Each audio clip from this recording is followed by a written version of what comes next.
यह अध्याय राजर्षि चित्रकेतु की व्यथा को समर्पित है।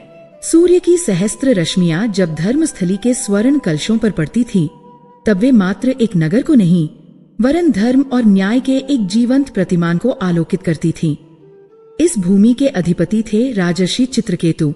वे राजर्षि केवल नाम के नहीं थे, उनका राजधर्म उनके ऋषि धर्म से पोषित था। उनके शासन में सिंहासन तपस्या का एक आसन था और राजदंड विवेक का एक उपकरण। उनके राज्य में न कोई दरिद्र था, न कोई शोषित। न्याय इतना सहज और सुलभ था जैसे गंगा का जल। किंतु आज इस धर्मप्रायण राजा के हृदय में एक विचित्र व्याकुलता ने डेरा डाल रखा था, एक ऐसी व्यथा जिसका स्रोत उन्हें ज्ञात नहीं था। उनके विशाल और शांत अंतःकरण में, जहाँ केवल वेदों का ज्ञान और प्रजा का हित वास करता था, वहाँ आज एक अज्ञात भय की सूक्ष्म तरंगे उठ रही थीं। इस व्याकुलता का कारण विरोधाभासी था, क्योंकि आज का दिन उनके जीवन का सबसे सुखद दिन होना चाहिए था। उनकी सुपुत्री राजकुमारी देवयानी उनके जीवन का केंद्र, साक्षात किसी दैवीय अंश की भांति थी। उसका सौंदर्य केवल बाह्य नहीं था, उसकी वाणी में सरस्वती का वास था, उसके हृदय में करुणा का सागर था और उसकी दृष्टि में एक ऐसी शांति थी जो किसी भी तपस्वी को ईर्ष्या से भर दे। वह उस आयु को प्राप्त हो चुकी थी जहाँ एक पिता का सबसे बड़ा धर्म अपनी पुत्री के लिए एक योग्य वर का चयन करना होता है, और यह धर्म भी चित्रकेतु ने पूर्ण कर लिया था। अयोध्या के प्रतापी सूर्यवंशी राजकुमार, जिनकी कीर्ति दिग्दिगंत में फैली थी, जिनका पराक्रम और शील दोनों ही अद्वितीय थे, उनसे देवयानी का संबंध निश्चित हुआ था। यह केवल दो व्यक्तियों का नहीं, बल्कि दो महान राजवंशों का मिलन था, एक ऐसा गठबंधन जो आने वाले युगों के लिए धर्म और समृद्धि की नींव रखने वाला था। पूरे राज्य में उत्सव था। राजधानी की वीथिकाएं पुष्पों और तोरणों से सजी थी। वायु में केसर और चंदन की सुगंध व्याप्त थी। मंगलगान गाए जा रहे थे, मृदंग और वीणा की ध्वनि गूंज रही थी। प्रजा अपनी राजकुमारी के इस सौभाग्य पर इठला रही थी। राजर्षि चित्रकेतु अपने महल के उच्चतम गवाक्ष से ये सब देख रहे थे। वे प्रजा का उल्लास देखते, मुस्कुराते, हाथ हिलाकर उनका अभिवादन स्वीकार करते, किंतु उनका मन उस उत्सव में नहीं था। उनका मन उस अज्ञात भय की परछाई में था। वे एक राजर्षि थे। वे जानते थे कि अकारण कुछ भी नहीं होता। यदि मन में यह शंका उठी है तो इसका कोई आधार अवश्य है। क्या यह एक पिता की स्वाभाविक चिंता है या यह किसी अमंगल की आहट? वे स्वयं को समझाते रहे कि यह मात्र उनका मोह है, अपनी पुत्री से बिछड़ने का पूर्व संकेत है, किंतु उनका तपस्वी मन इस तर्क को स्वीकार नहीं कर पा रहा था। उत्सव का मुख्य आयोजन राजसभा में होना था, जहां अयोध्या से आए दूतों के समक्ष इस संबंध की औपचारिक घोषणा की जानी थी। राजसभा खचाखच भरी थी। सामंत, मंत्री, विद्वान और श्रेष्ठजन अपनेपन स्थान पर विराजमान थे। तभी शंख ध्वनि और वेद मंत्रों के उद्घोष के बीच राजर्षि चित्रकेतु ने सभा में प्रवेश किया। उनके मुख पर एक राजा का तेज था, पर आंखों में एक पिता की चिंता। उनके बैठने के पश्चात राजकुमारी देवयानी का आगमन हुआ। उसे देखकर क्षण भर के लिए सभा स्तब्ध रह गई। ऐसा लगता था मानो स्वयं देवी लक्ष्मी अपने आसन से उतरकर चली आई हो। घोषणा का क्षण आया। राजगुरु ने जैसे ही इस पवित्र संबंध को स्वीकृति प्रदान की और अयोध्या के दूतों ने अपने राजकुमार की ओर से लाए गए उपहार भेंट किए, पूरी सभा जय घोष से गूंज उठी। उत्सव अपने चरम पर था। और तभी वह हुआ। सभा के उस कोलाहल के बीच एक ऐसी निस्तब्धता छाई जिसने हर ध्वनि को सोख लिया। सभा के मुख्य द्वार पर राज्य के सबसे सम्मानित और त्रिकालदर्शी दैवज्ञ महाज्ञानी विशांपति खड़े थे। विशांपति मात्र ज्योतिषी नहीं थे, वे काल की गति को पढ़ने की क्षमता रखते थे। वे केवल विशेष अवसरों पर या किसी घोर संकट के समय ही राजभवन आते थे। उनका इस प्रकार उत्सव के मध्य में आना बिना किसी पूर्व सूचना के किसी के लिए भी शुभ संकेत नहीं था। उनका मुखमंडल शांत था, पर उनकी आंखें भविष्य का कोई ऐसा रहस्य देख चुकी थी जिसका भार उनकी पलकों को झुका रहा था। वे भीड़ को चीरते हुए नहीं आए, भीड़ स्वयं उनके लिए मार्ग बनाती चली गई। वे सीधे सिंहासन के समक्ष पहुंचे। राजर्षि चित्रकेतु का हृदय धड़क उठा। वह अज्ञात भय अब साकार होकर उनके सामने खड़ा था। राजन, दैवज्ञ की वाणी में न उत्सव का हर्ष था, न शोक की छाया। वह स्थिर थी, जैसे किसी दूरस्थ लोक से आ रही हो। आपसे एकांत में वार्ता करनी है, यह अति आवश्यक है। राजा का कलेजा बैठ गया। उत्सव के बीच में एकांत वार्ता का अर्थ केवल प्रलय हो सकता था। उन्होंने स्वयं को संभाला। एक राजर्षि की भांति उन्होंने अपने भावों को नियंत्रित किया और दूतों से क्षमा मांगते हुए उत्सव को कुछ क्षण के लिए विराम देने का संकेत दिया।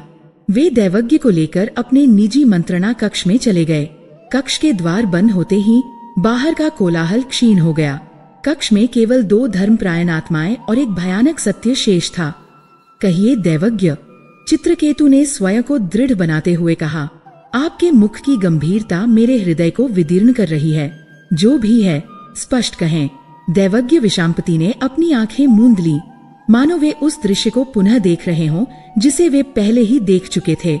राजन, आप केवल राजा नहीं, राजर्षि हैं। आप सत्य का भार वहन कर सकते हैं। यह जो उत्सव आज आप मना रहे हैं, यह एक भविष्य के श्मशान की नींव पर खड़ा है।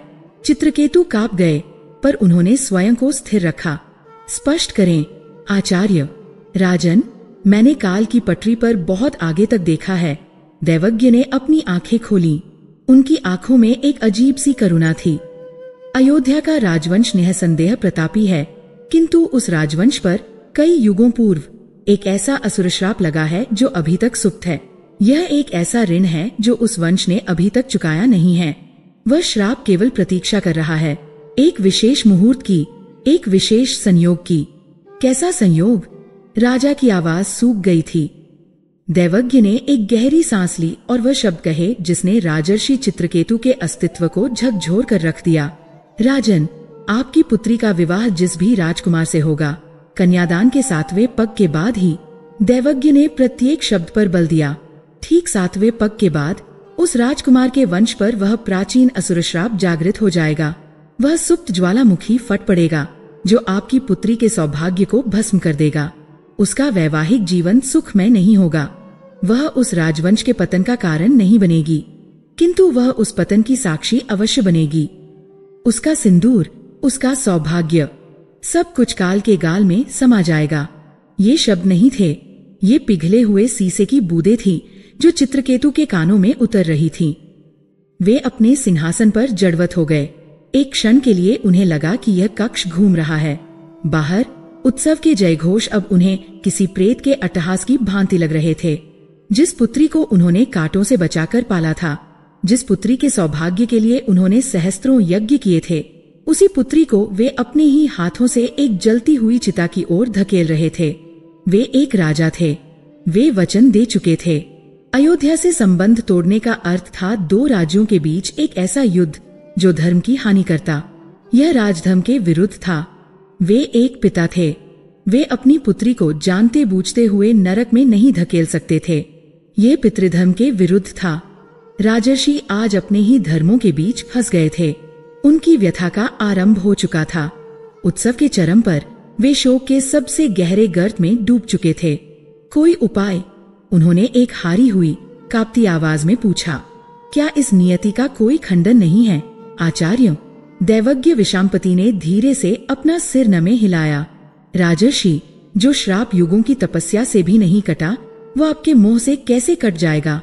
ये होना ही है। देवयानी का जन्म इसी नियति के साथ हुआ है। वह इस श्राप को जगाने का माध्यम बनने के लिए ही जन्मी है। आप विवाह रोकेंगे तो अपयश के भागी बनेंगे। आप विवाह होने देंगे तो पुत्री के दुख के साक्षी बनेंगे। आपके पास चयन का अधिकार नहीं है राजन। आपके पास केवल सहन करने का विकल्प है। दैवज्ञ अपने स्थान से उठे। उन्होंने राजा को प्रणाम किया और कक्ष से बाहर निकल गए। राजर्षि चित्रकेतु को उनके जीवन के सबसे भयानक धर्म संकट के साथ अकेला छोड़कर। बाहर उत्सव पुनः आरंभ होने की प्रतीक्षा कर रहा था और भीतर एक पिता का हृदय विलाप कर रहा था। दैवज्ञ के जाने के पश्चात मंत्रणा कक्ष का द्वार तो खुल गया, किंतु राजर्षि चित्रकेतु के भाग्य का द्वार बंद हो चुका था। वे उस कक्ष से बाहर निकले एक जीवित शव की भांति, जिसने अभी अभी अपनी ही चिता को प्रज्वलित होते देखा हो। बाहर सभा में संगीत पुनः आरंभ हो गया था। अयोध्या के दूत उनके मुख की ओर देख रहे थे, एक औपचारिक मुस्कान की प्रतीक्षा में। चित्रकेतु ने प्रयास किया। वे मुस्कुराएं, किंतु वह मुस्कुराहट किसी कटे हुए वृक्ष से निकलते रस से अधिक भयावह थी। उन्होंने हाथ जोड़े, घोषणा को संपन्न किया और किसी प्रकार उस उत्सव के कोलाहल से स्वयं को घसीटते हुए अपने निजी कक्ष तक ले आए। रात्रि का भोज आरंभ हो चुका था। राजधानी में दीप जलाए जा रहे थे, किंतु राजा के अंतःकरण में सहस्त्रों सूर्य मिलकर भी जो अंधकार छा गया था उसे मिटा नहीं सकते थे। वे अपने कक्ष में एकाकी थे। बाहर का उल्लास भीतर की व्यथा को और भी गहरा कर रहा था। उनका राजधर्म उन्हें आदेश दे रहा था। चित्रकेतु, तुमने वचन दिया है। अयोध्या का अपमान, सूर्यवंश का अपमान 2 राज्यों के मध्य प्रलयंकारी युद्ध को निमंत्रण देगा। तुम्हारी प्रजा का रक्त तुम्हारी पुत्री के मोह से अधिक मूल्यवान है। विवाह होकर रहेगा। किंतु उनके भीतर बैठा एक पिता, एक असहाय पिता चीत्कार कर रहा था। यह कैसा धर्म है जो अपनी ही संतान को अग्नि में धकेलने को विवश करता है? क्या यह सिंहासन इस योग्य है कि इसके लिए देवयानी की बलि दे दी जाए? नहीं, मैं ये विवाह रोक दूंगा। मैं युद्ध स्वीकार करूंगा। मैं सर्वस्व लुटा दूंगा, किंतु अपनी पुत्री को उस नरक में प्रवेश नहीं करने दूंगा। वे घंटों तक इसी द्वंद्व में जलते रहे।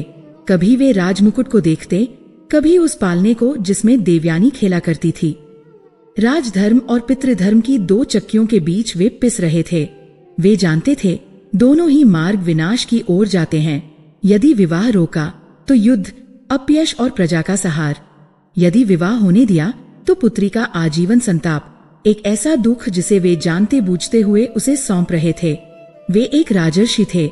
वे नियति को जानते थे, पर उसे टालने का कोई उपाय उनके पास नहीं था। उनका समस्त ज्ञान, उनका तप, उनकी शक्ति उस असुर श्राप के समक्ष बौने पड़ गए थे। आधी रात्रि बीत गई। नगर सो चुका था। राजा का मन थक चुका था। जब तर्क के सारे शस्त्र कुंद हो गए और विवेक ने मार्ग दिखाना बंद कर दिया, तब उनके भीतर की वह आस्था जागी जो किसी राजर्षि के अंतःकरण में अंतिम लौ बनकर जलती रहती है। उन्हें एक भूली बिसरी किंवदंती का स्मरण हुआ। एक ऐसी कथा जिसे राजपुरोहित केवल सबसे गूढ़ ज्ञान की चर्चा में फुसफुसाते थे। एक गुप्त तीर्थ का रहस्य, मातृकुंड। यह कोई सिद्धपीठ नहीं था, नहीं यहाँ कोई वरदान मिलता था। यह कैलाश या वैकुंठ की भांति ऐश्वर्य का धाम नहीं था। यह एक रहस्यमय स्थान था जो मानचित्रों पर अंकित नहीं था। कहते हैं यह स्थान केवल उन हृदयों के लिए प्रकट होता है जिनमें विशुद्ध निस्वार्थ वात्सल्य हो। यह वह स्थान था जहाँ पिघले हुए माता पिता के हृदयों की करुणा एकत्रित होकर एक कुंड के रूप में विद्यमान थी। किंवदंती थी कि उस कुंड का जल नियति को बदल नहीं सकता, किंतु वह श्राप के विष को सोखने की क्षमता रखता है। वहाँ केवल वह पिता पहुँच सकता है जो अपनी संतान के लिए अपने स्व का, अपने आह का, अपने पद का पूर्णतः त्याग करने को उद्यत हो। यह एक जुआ था, एक अंधकार में लगाई गई छलांग। किंतु चित्रकेतु के पास अब खोने को था ही क्या? उनका राजपद उन्हें खोखला लग रहा था और उनका पितृगौरव पहले ही छिन चुका था। उन्होंने निर्णय ले लिया। यह निर्णय एक राजा का नहीं, एक तपस्वी का था। वे समझ गए थे कि उनकी सेनाएं और उनका खजाना इस श्राप से नहीं लड़ सकते। इससे लड़ने के लिए एक दूसरे ही प्रकार के अस्त्र की आवश्यकता थी, निस्वार्थ प्रेम की तपस्या। उसी क्षण राजर्षि चित्रकेतु ने अपने राजसी वस्त्रों का त्याग किया। उन्होंने अपने आभूषण, अपनी मणियों की माला, अपनी रेशमी उत्तरीय सब कुछ उतार फेंका। उन्होंने उस मुकुट को देखा जिसके भार ने आज उन्हें झुका दिया था और उसे प्रणाम करके एक ओर रख दिया। उन्होंने भेष बदला, एक साधारण तपस्वी का भेष धारण किया। रुद्राक्ष की माला, हाथ में एक दंड और एक कमंडल। उन्होंने राजकोष से एक स्वर्ण मुद्रा भी नहीं ली। वे अपने कक्ष से एक परछाई की भांति निकले। उन्होंने केवल अपने मुख्य सेनापति और महामंत्री के नाम एक संक्षिप्त पत्र छोड़ा जिसमें लिखा था कि वे राज्य के कल्याण और भावी यज्ञ की सफलता हेतु एक आकस्मिक गुप्त तपनुष्ठान के लिए जा रहे हैं और विवाह की तैयारियां यथावत चलती रहनी चाहिए। उन्होंने किसी को भी उन्हें खोजने का प्रयास करने से वर्जित कर दिया। वे रातों रात बिना किसी अंगरक्षक, बिना किसी घोड़े के, नंगे पांव अपने ही महल के गुप्त द्वार से निकल पड़े। एक राजा ने संन्यास ले लिया था। एक पिता अपनी अंतिम यात्रा पर निकल पड़ा था। मातृकुंड का कोई मार्ग नहीं था। यह एक दिशा नहीं, एक अवस्था थी। चित्रकेतु को केवल इतना ज्ञात था कि यह उत्तर की ओर अगम्य हिमालय की उन चोटियों में है जहाँ साधारण मनुष्य तो क्या, सिद्ध पुरुष भी जाने का साहस नहीं करते। वे चलते रहे। नगर की सीमा पार हुई, वन आरंभ हुए। पहले कुछ दिन तो यात्रा एक सामान्य तपस्वी की भांति बीती, किंतु जैसे जैसे वे उस पौराणिक क्षेत्र के निकट पहुंचने लगे, प्रकृति का व्यवहार बदलने लगा। पहले उन्हें भ्रमवन ने रोका। यह एक ऐसा वन था जहां दिशाएं अपना अर्थ खो देती थीं। जिस वृक्ष के नीचे से वे गुजरते, कुछ दूर चलने पर स्वयं को पुनः उसी वृक्ष के नीचे पाते। मार्ग सहस्त्रों शाखाओं में बंट जाते और फिर एक होकर पुनः उन्हीं में मिल जाते। सूर्य कभी पूर्व से उगता दिखता तो कभी पश्चिम में। यह वन पथिक के मन का भ्रम था। चित्रकेतु के कान में फुसफुसाहटें गूंजने लगी। उन्हें अपने ही मंत्रियों की आवाजें सुनाई देती। कायर राजा अपनी प्रजा को उत्सव के बीच छोड़कर भाग गया। उन्हें अपने पूर्वजों के स्वर सुनाई देते। तुमने चित्रकेतु वंश के नाम पर कलंक लगा दिया। एक पुत्री के मोह में राजधर्म का त्याग कर दिया। यह बाधा उनके राजा होने की परीक्षा ले रही थी। उनका राजसी अहं उन्हें वापस लौटने को विवश कर रहा था। क्षण भर के लिए उनके पग ठिठके। क्या वे सच में गलत कर रहे हैं? क्या उन्हें लौटकर एक राजा की भांति युद्ध की तैयारी करनी चाहिए? तभी उनके मन में दैवज्ञ के शब्द गूंजे, उसका सौभाग्य भस्म हो जाएगा। और उनकी आंखों के सामने देवयानी का हंसता हुआ चेहरा आ गया। उन्होंने अपनी आंखें बंद की। यदि मेरा राजधर्म मेरी पुत्री की रक्षा नहीं कर सकता तो ऐसे धर्म का मैं त्याग करता हूँ। यदि मेरे पूर्वज मुझे कायर समझते हैं तो यह कलंक मुझे स्वीकार है। मैं अब राजा नहीं, केवल एक पिता हूँ। जिस क्षण उन्होंने अपने राजाभिमान का पूर्णतः त्याग किया, वह भ्रमवन उनके समक्ष कांप गया। वे सारे मार्ग जो उन्हें भटका रहे थे विलीन हो गए और उनके समक्ष केवल एक सीधा संकरा मार्ग शेष रह गया। वन ने उन्हें जाने दिया। वे आगे बढ़े। मार्ग अब और भी कठिन था। वे बर्फीली चोटियों पर चढ़ रहे थे, जहां श्वास लेना भी दूभर था। कई दिनों तक निराहार रहने के कारण शरीर जर्जर हो रहा था, किंतु मन की ज्वाला उन्हें आगे धकेल रही थी। अब दूसरी बाधा ने उन्हें घेरा। यह बाधा अधिक सूक्ष्म और अधिक क्रूर थी। यह भविष्य की झलकियां थीं। जैसे ही वे एक हिम गुफा में विश्राम के लिए रुके, उनके सामने एक दृश्य उभरा। उन्होंने देखा, देवयानी विवाह के मंडप में बैठी है। वह 7वां पग ले रही है और जैसे ही उसका पग पृथ्वी पर पड़ा, उसके पति का मुख काला पड़ गया। अयोध्या के महल में अंधकार छा गया। उन्होंने देखा, उनकी पुत्री जो पुष्पों की सेज पर सोने की आदी थी, एक ठंडे पाषाण के कक्ष में अकेली विलाप कर रही है। उसके सारे आभूषण उतार लिए गए हैं। उसे एक अभागिन और श्रापवाहक कहकर तिरस्कृत किया जा रहा है। वह चीख रही है, पिताजी, आपने यह जानते हुए मुझे इस अग्नि में क्यों धकेला? चित्रकेतु का हृदय फट पड़ा। वे चीत्कार कर उठे, नहीं देवयानी।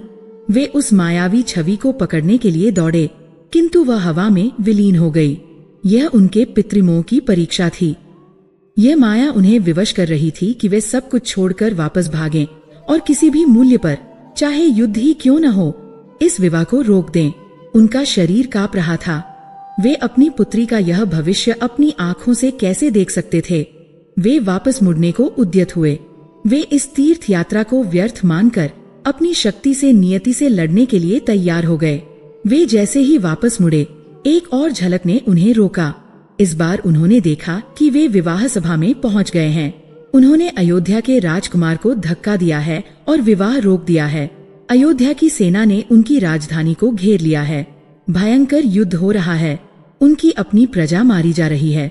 नगर जल रहा है और अंत में वे अपनी पुत्री देवयानी को देखते हैं, जो एक शिविर में बंदी है और लाखों सैनिकों की मृत्यु का कारण बनने के कारण स्वयं को कोस रही है। लोग उसे राज्य विनाशिनी कहकर उस पर पत्थर फेंक रहे हैं। चित्रकेतु वहीं बर्फ पर घुटनों के बल गिर पड़े। वे समझ गए, ये बाधाएं, ये भविष्य की झलकियां उन्हें किसी निर्णय पर पहुंचाने के लिए नहीं थीं। ये उन्हें तोड़ने के लिए थीं। ये उनके संकल्प की परीक्षा ले रही थीं। माया उनसे पूछ रही थी, क्या तुम वास्तव में अपनी पुत्री के सुख के लिए सब कुछ त्यागने को तैयार हो? क्या तुम यह परिणाम भी स्वीकार करने को तैयार हो, या तुम केवल अपने आह की तुष्टि के लिए, मैंने अपनी पुत्री को बचा लिया, ये कहने के लिए ये सब कर रहे हो। उस शून्य बर्फीले अंधकार में राजर्षि चित्रकेतु ने अपने अश्रुओं को बहने दिया। वे अपने राजभिमान को पहले ही त्याग चुके थे, अब उन्होंने अपने पितृ अभिमान का भी त्याग कर दिया।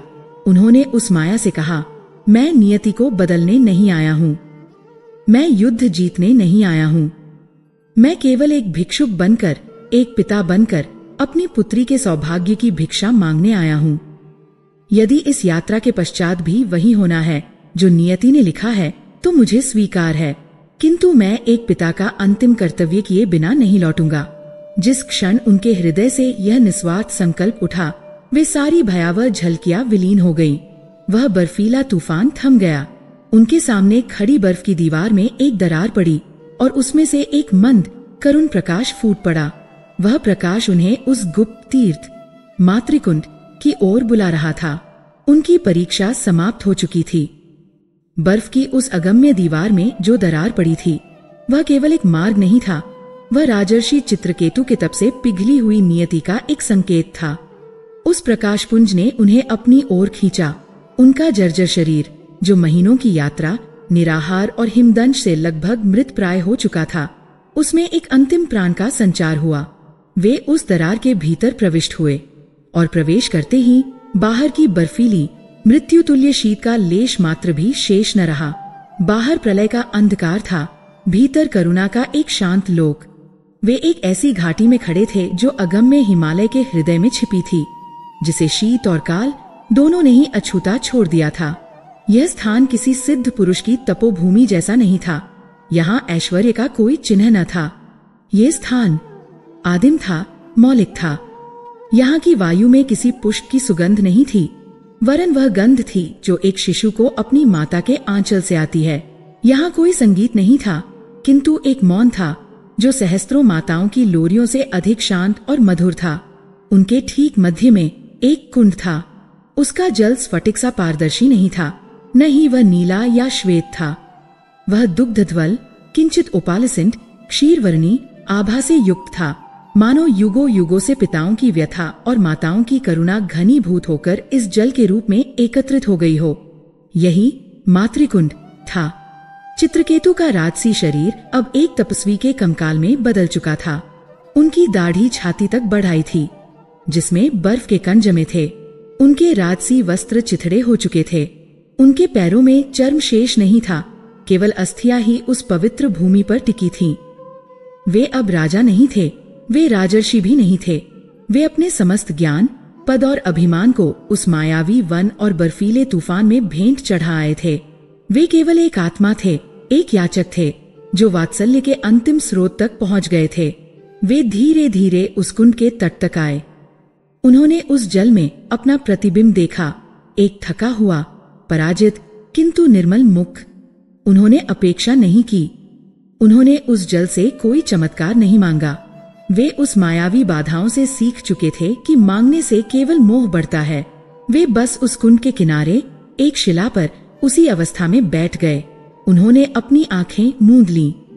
न कोई मंत्र, न कोई स्तुति, न कोई याचना, केवल समर्पण। उन्होंने अपनी व्यथा को, अपनी पुत्री के भविष्य को, उस कुंड को और उस अज्ञात शक्ति को सौंप दिया जिसने उन्हें यहाँ तक पहुँचाया था। वे शून्य में विलीन हो गए। कई प्रहर बीत गए। वह घाटी पूर्णतः शांत थी। सहसा उस कुंड का जल, जो अब तक स्थिर था, उसमें एक स्पंदन हुआ। एक लहर उठी, फिर दूसरी। वह क्षीरवर्णी जल मंथन करने लगा। उस शांत घाटी में एक दिव्य ध्वनि गूंजने लगी, जैसे करोड़ों माताएं एक साथ अपने शिशु को पुकार रही हों। वह ध्वनि इतनी तीव्र थी कि वह श्रवण शक्ति से परे थी। वह सीधे हृदय पर आघात कर रही थी। चित्रकेतु ने अपनी आंखें खोलीं। कुंड के मध्य से एक अभूतपूर्व प्रकाश स्तंभ उठा। वह प्रकाश सूर्य से अधिक तेजस्वी था, पर चंद्रमा से अधिक शीतल। उस प्रकाश ने एक रूप धारण करना आरंभ किया। यह किसी एक देवी का रूप नहीं था, यह सृष्टि का सार था। चित्रकेतु ने देखा, वह रूप एक क्षण में एक नव यौवना रक्तवर्णी कन्या का होता, जो हाथों में पाश और अंकुश लिए थी, सृष्टि की रचित्री। अगले ही क्षण वह रूप एक प्रौढ़ अभ्य मुद्राधारी माता का हो जाता, जो अमृत कलश धारण किए थी, सृष्टि की संरक्षिका। और तीसरे ही क्षण वह एक ज्ञान वृद्धा, श्वेतवस्त्रा, अक्षमालाधारी तपस्विनी का रूप ले लेती, सृष्टि की संहारिका और मोक्षदात्री। वह एक ही समय में तीनों अवस्थाओं का जीवंत विग्रह थीं। वे देवी त्रिपुर सुंदरी थीं, काल के तीनों चक्रों की अधिष्ठात्री, सृष्टि की आदिशक्ति। चित्रकेतु उस रूप को देखकर विस्मित या भयभीत नहीं हुए। वे उस रूप से एक अज्ञात अपंत्व का अनुभव कर रहे थे, एक राजा का अंतिम आश्रय, एक पिता की अंतिम पुकार स्वयं माँ के रूप में उनके समक्ष खड़ी थी।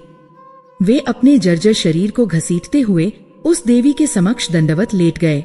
उनके अश्रु, जो बर्फ में जम गए थे, अब पिघलकर उस पवित्र भूमि को भिगो रहे थे। उनकी वाणी, जो महीनों से मौन थी, अवरुद्ध थी।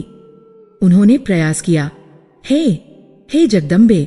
उनकी आवाज एक सूखी पत्ती की सरसराहट जैसी थी। मैं चित्रकेतु, एक राजा जो अपने राजधर्म से पराजित हो गया, एक पिता जो अपने पितृधर्म में विफल हो गया। उन्होंने अपनी संपूर्ण व्यथा, उस दैवज्ञ की वाणी, उस असुर श्राप का भय, अपनी पुत्री की नियति, सब कुछ बिना किसी लागल पेट के, बिना किसी अतिशयोक्ति के उस महादेवी के चरणों में रख दिया। उन्होंने यह नहीं कहा, मेरी पुत्री को बचाओ। उन्होंने यह नहीं कहा, उस श्राप को नष्ट कर दो। उन्होंने केवल अपनी स्थिति का वर्णन किया, मैं यहाँ न्याय या वरदान मांगने नहीं आया हूँ माँ, मैं केवल मार्ग जानने आया हूँ। यदि मेरी पुत्री की नियति में वह दुख लिखा ही है, तो मुझे वह शक्ति दो कि मैं उसे उस अग्नि में प्रवेश करते हुए देख सकूं और जीवित रह सकूं। यदि कोई मार्ग है तो मुझे केवल उसका संकेत दो। मैं अपने राज अभिमान और पितृमोह दोनों का त्याग करके आपके चरणों में उपस्थित हुआ हूँ। उनकी इस निर्मल याचना को सुनकर देवी त्रिपुर सुंदरी के तीनों मुखों पर एक रहस्यमय मुस्कान उभरी। यह वह मुस्कान थी जो उस सत्य को जानती थी जो अभी प्रकट नहीं हुआ था। यह उस माता की मुस्कान थी जो अपने शिशु को ठोकर खाकर गिरते देखती है, ये जानते हुए कि ये ठोकर ही उसे चलना सिखाएगी। उनकी वाणी गूंजी। वह एक नहीं, 3 ध्वनियों का संगम थी जो एक साथ मिलकर एक अद्भुत संगीत रच रही थी। उठो राजर्षि, उन्होंने चित्रकेतु को उनके वास्तविक पद से संबोधित किया। तुम राजा के रूप में आए थे, किंतु एक ऋषि के रूप में यहाँ पहुँचे हो। तुमने वह यात्रा पूरी की है जिसे केवल निस्वार्थ वात्सल्य ही पूरा कर सकता है। तुमने माया के उस भ्रमवन को पार किया जहाँ बड़े बड़े ज्ञानी अपने अभिमान के कारण भटक जाते हैं। तुमने भविष्य की उन झलकियों को सहन किया जो अच्छे अच्छे पिताओं के संकल्प को तोड़ देती हैं। तुम इस कुंड के अधिकारी हो। चित्रकेतु ने आशा से देवी की ओर देखा। राजन, देवी की वाणी में अब गंभीरता थी। तुम्हारे दैवज्ञ ने जो कहा वह सत्य है। चित्रकेतु का हृदय, जो अभी अभी आशा से भरा था, पुनः डूबने लगा। किंतु देवी ने अपनी मुस्कान को और गहरा किया। उसने जो कहा वह अधूरा सत्य था। ये एक शब्द, अधूरा सत्य, चित्रकेतु की शिराओं में नवीन रक्त का संचार कर गया। वे श्वास रोककर सुनने लगे। वह दैवज्ञ त्रिकालदर्शी हो सकता है, देवी ने कहा, किंतु वह काल का निर्माता नहीं है। उसने केवल कर्म की रेखाओं को पढ़ा है। उसने देखा कि अयोध्या के उस राजवंश पर एक प्राचीन असुर श्राप है। यह एक ऐसा ऋण है जिसे उस वंश को चुकाना ही होगा।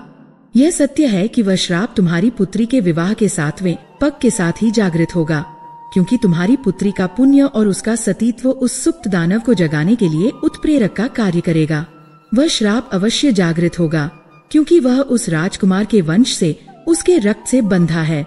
देवी ने एक क्षण का विराम लिया और फिर वह शब्द कहे जिसने चित्रकेतु को स्तंभित कर दिया। उस श्राप को काटा नहीं जा सकता। हाँ, देवी ने कहा, तुम्हें किसी और तीर्थ जाने की आवश्यकता नहीं है। तुम्हें कोई और तप करने की आवश्यकता नहीं है। तुम्हें बस वही करना है जो हर पिता करता है, किंतु उसे एक विशेष विधान से करना है। राजन, सुनो, तुम्हारी पुत्री के सौभाग्य की रक्षा का वह महान रहस्य, वह उपाय तुम्हारे कन्यादान में ही छिपा है। राजर्षि चित्रकेतु ने उस एक शब्द को अपने कंठ में अमृत की भांति उतार लिया, कन्यादान। किंतु उनका मर्म अभी भी उस रहस्य को भेद नहीं पा रहा था। उनके नेत्रों में एक गहन प्रश्न था, कन्यादान। देवी, वे अपनी जर्जर वाणी में बोले, वह तो मैं वैसे भी करता, वह तो हर पिता का धर्म है, वह एक सामाजिक रीति है, वह एक युगों पुराने असुर श्राप को, जो दैवज्ञ के अनुसार अकाट्य है, उसे कैसे निष्क्रिय कर सकता है? क्या इस दान के साथ कोई विशेष यज्ञ, कोई मणि, कोई आहुति देनी होगी? देवी त्रिपुर सुंदरी के तीनों मुखों पर पुनः वही वात्सल्य भरी रहस्यमयी मुस्कान उभरी। वह मुस्कान जो एक ज्ञानी को एक अज्ञानी बालक के सरल प्रश्न पर आती है। राजन, तुम मनुष्यों की यही सबसे बड़ी भूल है। देवी की संयुक्त वाणी उस शांत घाटी में गूंजी। तुमने अपने ही रचे हुए गहनतम विज्ञान को एक रीति समझकर उसका मूल्य खो दिया है। तुमने महान तांत्रिक अनुष्ठानों को परंपरा का नाम देकर उनके भीतर छिपी शक्ति को विस्मृत कर दिया है। कन्यादान। चित्रकेतु, कन्यादान तुम्हारी पुत्री को किसी वस्तु की भांति किसी और को देना नहीं है। देवी का स्वर गहन हो गया। वे अब उस रहस्य का उद्घाटन कर रही थीं, जिसे केवल मातृकुन का सिद्ध उपासक ही जान सकता था। समझो राजर्षि, जब एक कन्या का जन्म होता है तो वह केवल एक शरीर लेकर नहीं आती, वह इस सृष्टि की आदिशक्ति का, मेरा ही एक सूक्ष्म अंश लेकर आती है। हर कन्या के भीतर एक देवी अंश सुप्त अवस्था में होता है। पिता उसका प्रथम रक्षक होता है। वह अपने वात्सल्य से, अपने संरक्षण से उस अंश को पोषित करता है, उसे संसार के आघातों से बचाता है। वह उस देव्यंश का भौतिक जगत में पहला गुरु और पहला कवच होता है। चित्रकेतु श्वास रोककर सुन रहे थे। यह वह ज्ञान था जो किसी वेद या शास्त्र में स्पष्ट रूप से अंकित नहीं था। और कन्यादान, देवी ने अपनी तर्जनी उठाई। वह क्षण है जब एक पिता, जो अब तक उस देव्यंश का रक्षक था, स्वेच्छा से मंत्रों के माध्यम से उस अंश को जागृत करता है। वह मात्र एक हाथ दूसरे हाथ में नहीं देता, वह अपनी पुत्री के भीतर सोई उस शक्ति को जगाता है और उस जागृत शक्ति के संरक्षण का भार उसके पति को हस्तांतरित करता है। यह एक भौतिक नहीं, एक आध्यात्मिक और तांत्रिक हस्तांतरण है। जिस जल को तुम साक्षी मानते हो, वह केवल जल नहीं है, वह तुम्हारे तप, तुम्हारे वात्सल्य और तुम्हारे संकल्प का तरल माध्यम है। इसीलिए कन्यादान को महादान कहा गया है, क्योंकि इसमें एक पिता अपने जीवन की सबसे मूल्यवान निधि, अपनी पुत्री के भीतर स्थित देवी अंश को जागृत करके सौंपता है। चित्रकेतु का मस्तक इस ज्ञान के प्रकाश से प्रकाशित हो उठा। उन्हें समझ आने लगा था। और अब देवी की वाणी उस चरम बिंदु पर आई। उस असुर श्राप की प्रकृति को समझो। वह श्राप अयोध्या के राजकुमार के रक्त से, उसके वंश से बंधा है। वह तुम्हारी पुत्री पर आक्रमण नहीं करेगा, वह तो केवल एक माध्यम है।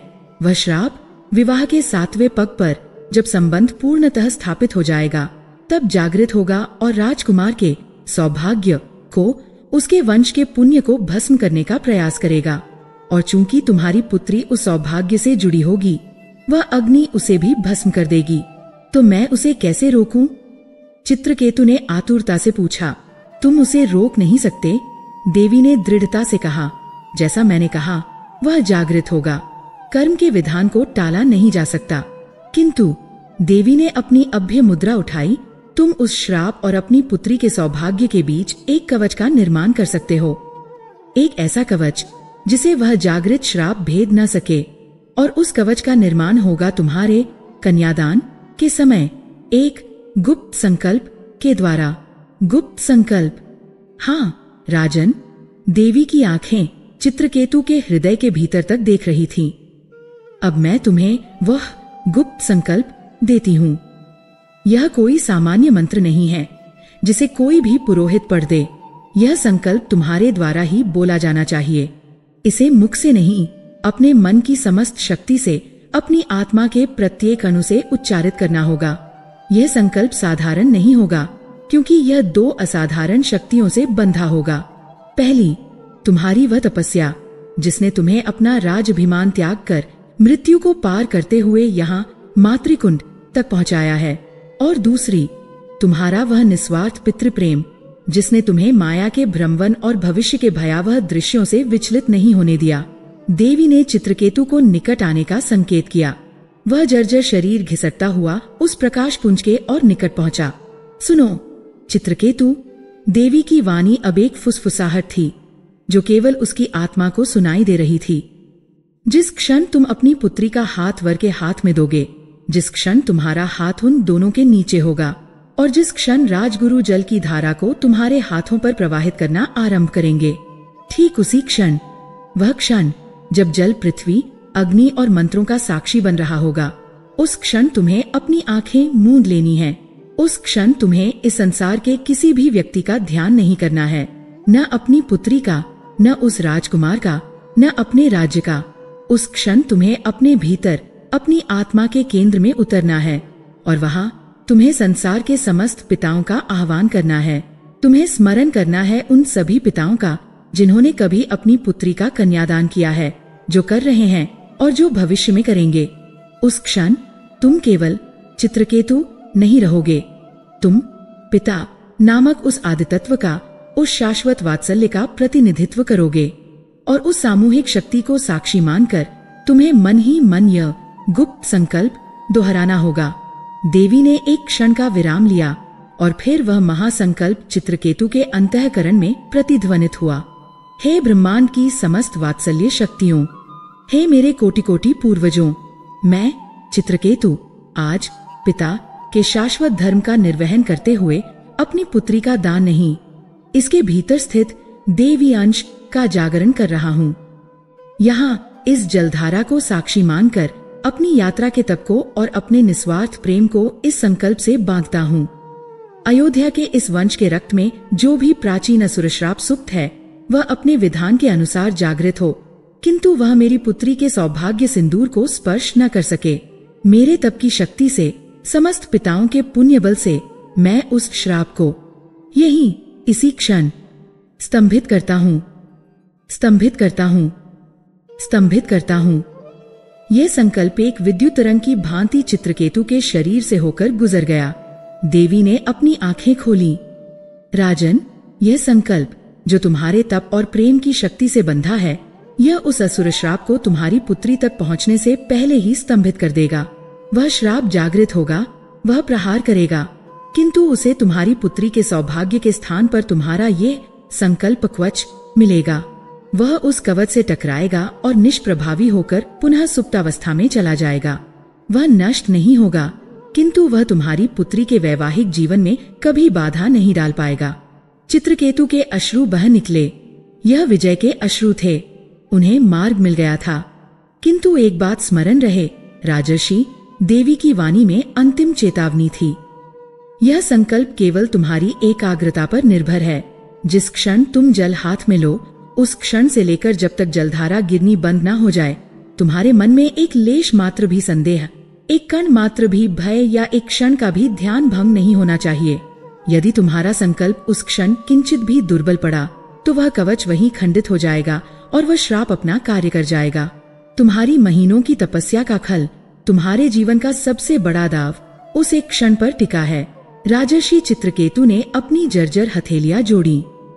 उन्होंने उस देवी को नहीं, उस करुणा को प्रणाम किया। अब जाओ राजर्षि। देवी त्रिपुर सुंदरी की वाणी और उनका रूप दोनों ही उस कुंड के जल में विलीन होने लगे। वापस लौटो, अपनी राजधानी जाओ और उस विवाह की तैयारी करो, किंतु एक राजा की भांति नहीं, बल्कि एक सिद्धत पसवी की भांति, जो अपने जीवन का सबसे बड़ा तांत्रिक अनुष्ठान करने जा रहा है। वह प्रकाश स्तंभ शांत हो गया। वह दिव्य ध्वनि विलीन हो गई। मातृकुंड का जल पुनः क्षीरवर्णी और स्थिर हो गया। घाटी में पुनः वही आदिम शांति छा गई। चित्रकेतु अब अकेले थे, किंतु पराजित नहीं। वे असहाय नहीं थे। वे अपने स्थान से उठे। उनके जर्जर शरीर में अब सहस्त्रों हाथियों का बल था। उन्हें अब किसी सहारे की आवश्यकता नहीं थी। वे वापस मुड़े उस बर्फीली दरार की ओर। वे अपने राज्य लौट रहे थे, एक उत्सव में सम्मिलित होने के लिए नहीं, बल्कि एक युद्ध लड़ने के लिए, जिसका शस्त्र कोई और नहीं, स्वयं उनका अपना गुप्त संकल्प था। राजर्षि चित्रकेतु उस दिव्य प्रकाशपुंज के समक्ष नतमस्तक थे। उनके जर्जर शरीर का प्रत्येक रोम उस ज्ञान को सोख रहा था, जिसने मृत्यु के मुख से जीवन को छीनने का मार्ग दिखाया था। वे समझ गए थे कि उन्हें कन्यादान के क्षण में एक गुप्त संकल्प लेना है। वे यह भी समझ गए थे कि यह संकल्प उनकी तपस्या और निस्वार्थ प्रेम से बंधा होगा। जो उस असुर श्राप को स्तंभित कर देगा। किंतु एक राजर्षि का मन, जो अब एक तपस्वी का हो चुका था, उस क्रिया के मूल तक पहुंचना चाहता था। वह केवल क्या नहीं, कैसे जानना चाहता था। हे आदिशक्ति, हे माँ, चित्रकेतु की वाणी में अब बल था, वह बल जो ज्ञान के बोध से आता है। आपने मुझे मार्ग दिखाया, किंतु उस संकल्प की प्रकृति क्या है? वह किन शब्दों से बना है? वह कौन सा विधान है जो मेरे तप को मेरी पुत्री के सौभाग्य से उसे क्षण में जोड़ देगा? मैं उस संकल्प कवच का निर्माण कैसे करूंगा? देवी त्रिपुर सुंदरी, जिनका रूप अब धीरे धीरे उस मातृकुंड के क्षीरवर्णी जल में विलीन होने लगा था, उस अंतिम प्रश्न को सुनकर पुनः स्थिर हो गई। उनकी रहस्यमयी मुस्कान में अब एक शिक्षक का गौरव था, जो अपने शिष्य की जिज्ञासा से प्रसन्न हुआ हो। तुम राजर्षि हो चित्रकेतु, उनकी वाणी गूंजी। तुम केवल निर्देशों का पालन करने वाले भक्त नहीं, उस विधान के ज्ञाता बनने के अधिकारी हो। तुम जिसे गुप्त संकल्प समझ रहे हो, वह केवल एक विचार नहीं है, वह एक कवच, एक अदृश्य, अभेद्य, आध्यात्मिक कवच, जिसका निर्माण तुम स्वयं करोगे। यह कवच 3 महाप्रतिज्ञाओं की परतों से बुना जाएगा। यह 3 प्रतिज्ञाएं तुम्हारे 3 सबसे शुद्धतम स्वरूपों से उत्पन्न होंगी, एक पिता के रूप में, एक तपस्वी के रूप में और एक संरक्षक के रूप में। चित्रकेतु ने अपनी श्वासों को एकाग्र कर लिया। वे उस परम ज्ञान को ग्रहण करने के लिए उद्यत थे। यह कवच तुम्हारी पुत्री को उस क्षण पहनाना होगा जब तुम जलधारा को अपने हाथ में धारण करोगे। देवी ने कहा, तुम्हारी पहली प्रतिज्ञा तुम्हारे रक्त की प्रतिज्ञा होगी। रक्त की? हाँ राजन, संसार का सबसे बड़ा बंधन रक्त का है, और संसार का सबसे बड़ा मोह भी रक्त से ही उत्पन्न होता है। कन्यादान का क्षण पिता के लिए सबसे दुर्बल क्षण होता है, क्योंकि उसे लगता है कि वह अपने रक्त के अंश को स्वयं से विलग कर रहा है, उसे दे रहा है। यही मोह उस असुर श्राप का भोजन बनेगा। वह तुम्हारी इसी पीड़ा की प्रतीक्षा कर रहा है। तुम्हें सबसे पहले इसी मोह पर प्रहार करना होगा। तुम्हें दान की भावना का ही त्याग करना होगा। देवी ने समझाया, तुम्हारी प्रथम प्रतिज्ञा यह घोषित करेगी कि तुम अपनी पुत्री को दे नहीं रहे हो, तुम उसे मुक्त कर रहे हो, ताकि वह स्वयं एक नए वंश का सृजन कर सके। किंतु इस मुक्ति के साथ तुम अपने पिता धर्म से मुक्त नहीं हो रहे हो, तुम उसे अपने सबसे शक्तिशाली अंश से बांध रहे हो। जब तुम जल हाथ में लोगे तो तुम्हारी प्रथम प्रतिज्ञा तुम्हारे अंतःकरण से गूंजनी चाहिए। मैं पिता अपने रक्त के अंश को आज मुक्त करता हूँ, किंतु मेरे पुण्य का अंश सदैव इसकी रक्षा करेगा। समझो इसका अर्थ राजन। देवी की वाणी गहन हो गई। जिस क्षण तुम यह संकल्प लोगे, तुम्हारा पुण्य, तुम्हारे राजधर्म का, तुम्हारे ऋषि धर्म का और तुम्हारे इस मातृकुंड तक की यात्रा का समस्त संचित पुण्य एक अदृश्य धागे के रूप में तुम्हारी पुत्री के अस्तित्व से जुड़ जाएगा। वह श्राप जब राजकुमार के वंश दोष के कारण जागृत होगा, तो वह तुम्हारी पुत्री के रक्त अंश पर प्रहार करना चाहेगा, किंतु वहां उसे तुम्हारा रक्त नहीं, तुम्हारे पुण्य का वह अभेद्य कवच मिलेगा, जिसे भेद पाना किसी असुर श्राप के सामर्थ्य में नहीं है। यह कवच की पहली परत होगी। चित्रकेतु के नेत्र इस ज्ञान के तेज से चमक उठे। उन्हें अब उस गुप्त संकल्प की पहली कड़ी समझ आ गई थी। किंतु देवी ने अपनी दूसरी उंगली उठाई। श्राप केवल रक्त पर नहीं, सौभाग्य पर प्रहार करता है। वह उस मंगल को भस्म करना चाहता है जो विवाह से उत्पन्न होता है। तुम्हें अपनी पुत्री के सौभाग्य को भी सींचना होगा, उसे इतना बलवान बनाना होगा कि श्राप की छाया भी उसे मलिन न कर सके। इसके लिए तुम्हें अपनी द्वितीय प्रतिज्ञा का उपयोग करना होगा। तुम्हारे तप की प्रतिज्ञा। मेरा तप? हाँ राजर्षि, यह जो तुमने महीनों तक निराहार रहकर, हिम में गलकर, मृत्यु को साक्षात देखकर जो यात्रा की है, यह व्यर्थ नहीं थी। यह केवल यहाँ पहुँचने का मार्ग नहीं था, यह एक ऊर्जा का संचय था। तुमने अपने शरीर को तपाकर एक ऐसी आध्यात्मिक ऊर्जा को संग्रहित किया है जो सहस्त्रों महायज्ञों से अधिक शक्तिशाली है। यह ऊर्जा अभी तुम्हारे भीतर एक सुप्त ज्वालामुखी की भांति स्थित है। कन्यादान के क्षण में तुम्हें इस ऊर्जा को उस पवित्र जल की धारा के माध्यम से अपनी पुत्री में प्रवाहित करना होगा। तुम्हारी द्वितीय प्रतिज्ञा इस ऊर्जा को जागृत करने का मंत्र बनेगी। मैंने जो तप किया है उसकी ऊर्जा इस जल के साथ मेरी पुत्री के सौभाग्य को सींचेगी। यह केवल शब्द नहीं होंगे। चित्रकेतु, देवी ने बल दिया, जिस क्षण तुम यह कहोगे तुम्हारे शरीर की वह समस्त संग्रहित तपो ऊर्जा उस जल में समाहित होगी और उस जल के माध्यम से तुम्हारी पुत्री के सौभाग्य चक्र में स्थापित हो जाएगी। वह श्राप जो उसके सौभाग्य को सुखाने, उसे अभागिन बनाने का प्रयास करेगा, वह देखेगा कि उसका सौभाग्य तो किसी नश्वर पति के पुण्य से नहीं बल्कि एक राजर्षि के साक्षात जीवंत तपबल से सिंचित हो रहा है। वह उस ऊर्जा को देखकर ही स्तब्ध रह जाएगा। यह कवच की द्वितीय और अधिक शक्तिशाली परत होगी। चित्रकेतु अब कांप रहे थे, किंतु भय से नहीं, उस अपार शक्ति के बोध से जो उनके भीतर ही विद्यमान थी और जिससे वे अनभिज्ञ थे। और अब तीसरी और अंतिम प्रतिज्ञा, देवी त्रिपुर सुंदरी का स्वर अब उस घाटी का एकमात्र सत्य था। यह प्रतिज्ञा तुम्हारे आशीर्वाद की प्रतिज्ञा है। यह कवच का अंतिम और अभेद्य स्तर है। आशीर्वाद। हाँ राजन, एक पिता अपनी पुत्री को एक पति के हाथ में सौंपता है। एक नश्वर मनुष्य जो स्वयं काल और कर्म के अधीन है, अयोध्या का राजकुमार, स्वयं उस श्राप का वाहक है। तुम अपनी पुत्री की रक्षा का भार उस पर कैसे छोड़ सकते हो जो स्वयं रक्षित नहीं है? ये तुम्हारी सबसे बड़ी भूल होगी। तुम्हें अपनी पुत्री को एक नश्वर मनुष्य को नहीं, शाश्वत शक्तियों को सौंपना होगा।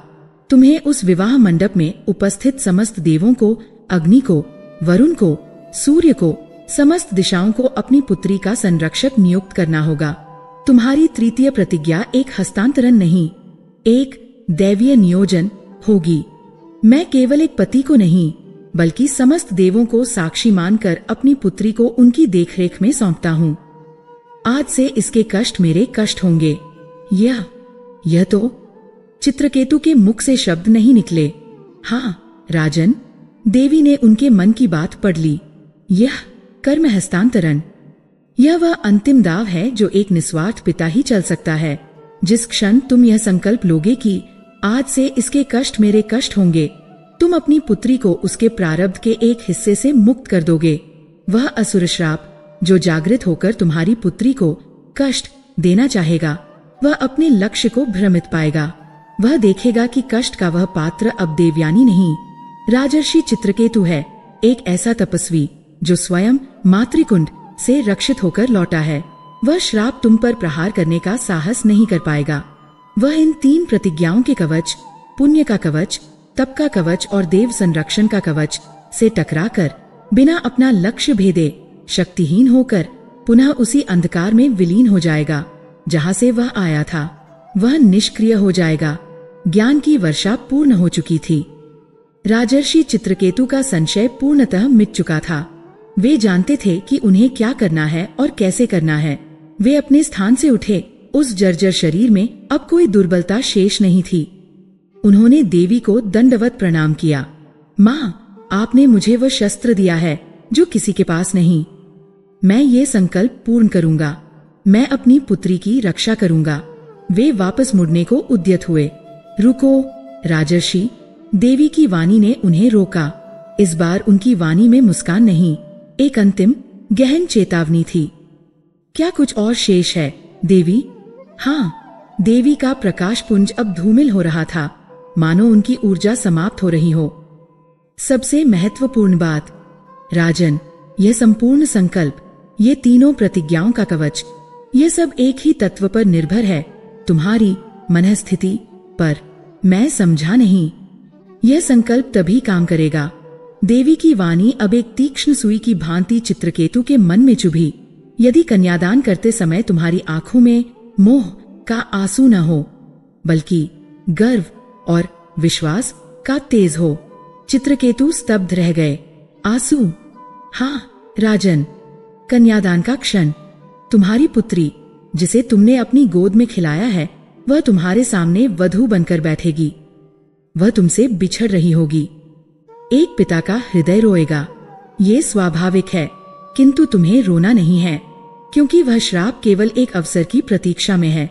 वह तुम्हारे पुण्य बल या तप बल को नहीं भेद सकता, किंतु वह तुम्हारी दुर्बलता को भेद सकता है।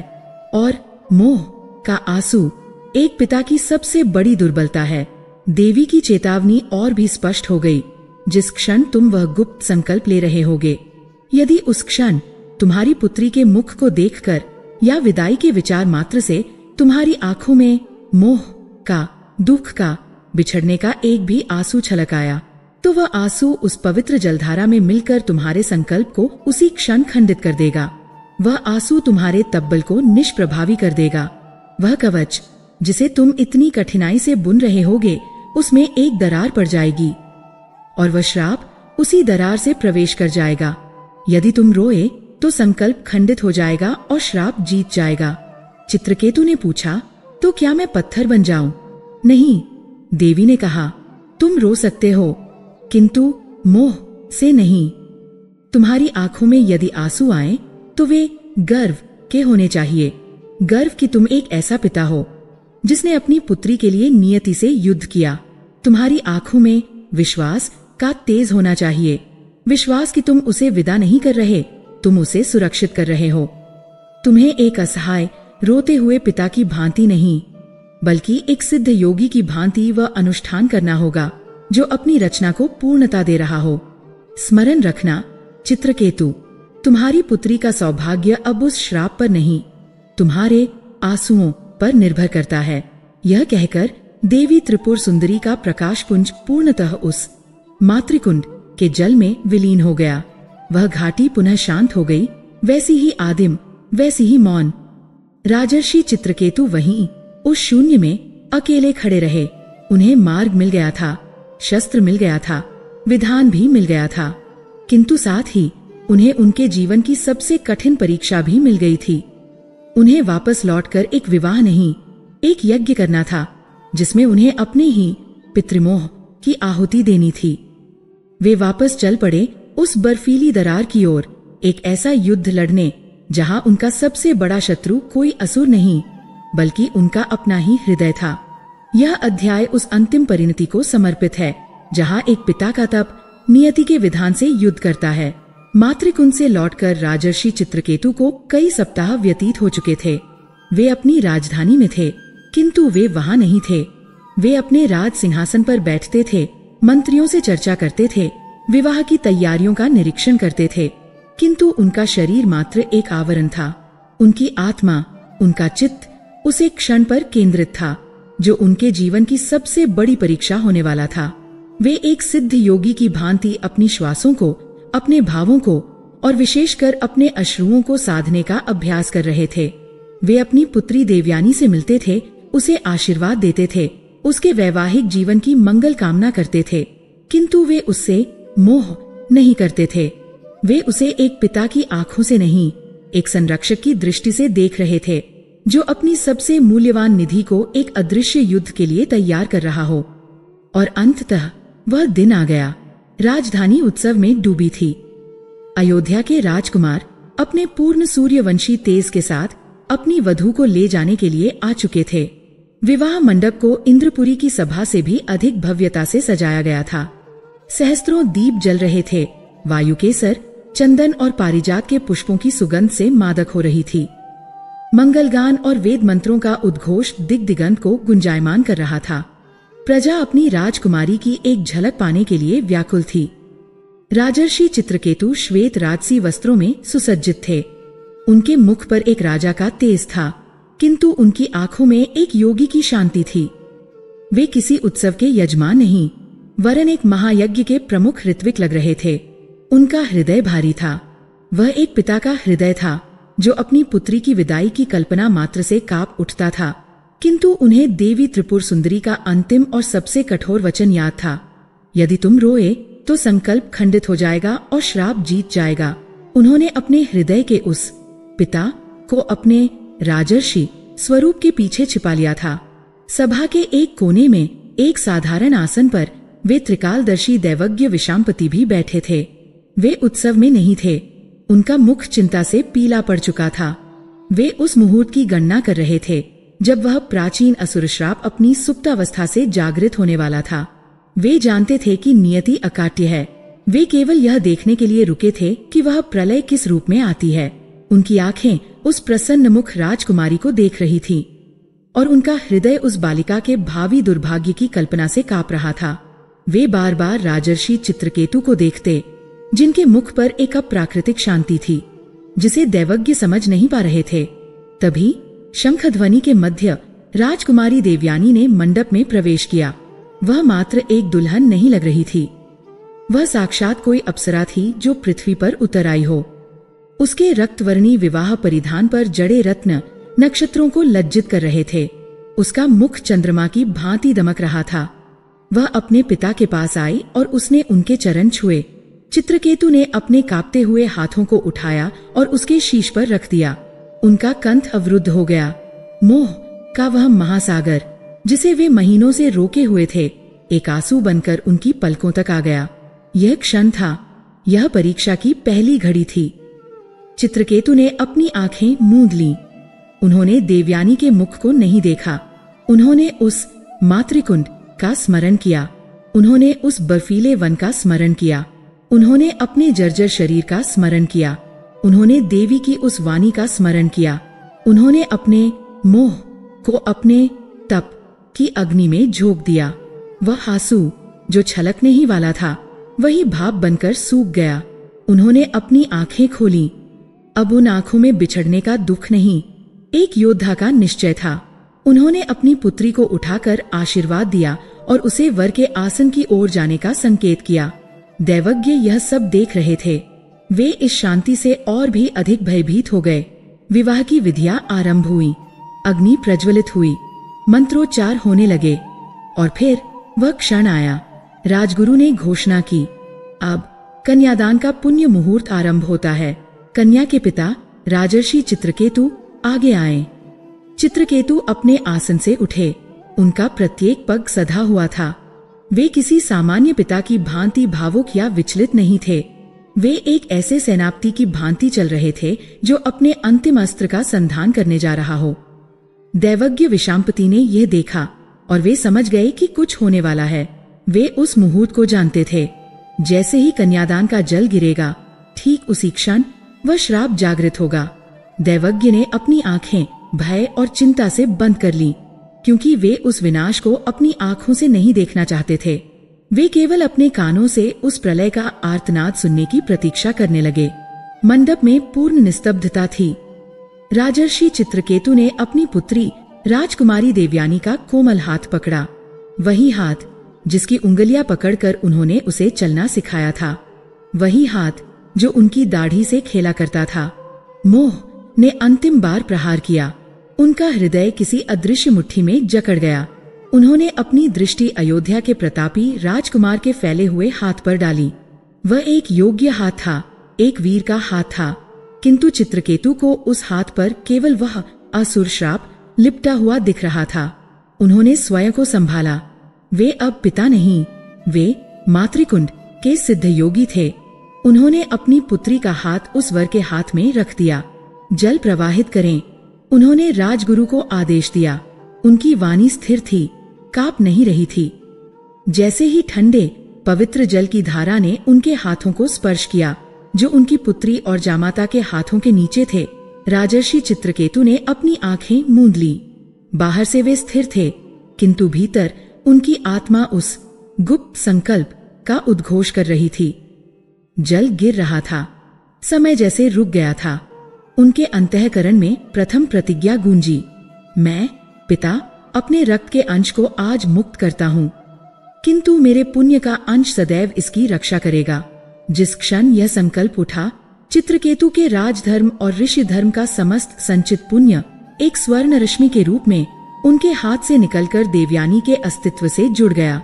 जल अभी भी गिर रहा था। दैवज्ञ की मुट्ठियां भिंच गई थीं। चित्रकेतु के भीतर द्वितीय प्रतिज्ञा का विस्फोट हुआ। मैंने जो तप किया है, उसकी ऊर्जा इस जल के साथ मेरी पुत्री के सौभाग्य को सींचेगी।